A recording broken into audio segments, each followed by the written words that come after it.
Hi friends, ఈరోజు software చేస్తారు కదా వాళ్ళందరికీ పనికొచ్చే ఒక టేబుల్ ని చూపిస్తున్నాను నేను. ఇది నేను ఫ్లిప్కార్ట్ లో బుక్ చేశాను.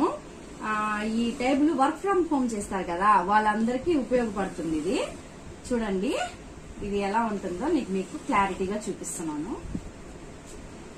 అంటే మనం సాఫ్ట్వేర్ చేసే వాళ్ళందరూ బ్యాక్ పెయిన్ కి ఎక్కువ సఫర్ అవుతుంటారు కదా.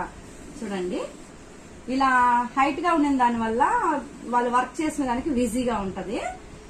ఇక్కడ వచ్చి ఈ టేబుల్లో ఇలా ఇక్కడ ఒక హోల్ వచ్చింది. ఈ హోల్లో వాటర్ బాటిల్ మనం పెట్టుకోవచ్చు. నెక్స్ట్ వచ్చి ఇక్కడ మొబైల్ ని పెట్టుకోవచ్చు. చూడండి, ఇది మీకు నచ్చితే డిస్క్రిప్షన్ లో లింక్ ఇచ్చాను, ఆర్డర్ చేసుకోండి. రీజనబుల్ ప్రైస్ లోనే వస్తుంది మనకి. ఇది ఫ్లిప్కార్ట్ లో అండ్ మీషోలో అన్నిట్లో దొరుకుతుంది. Thank you friends.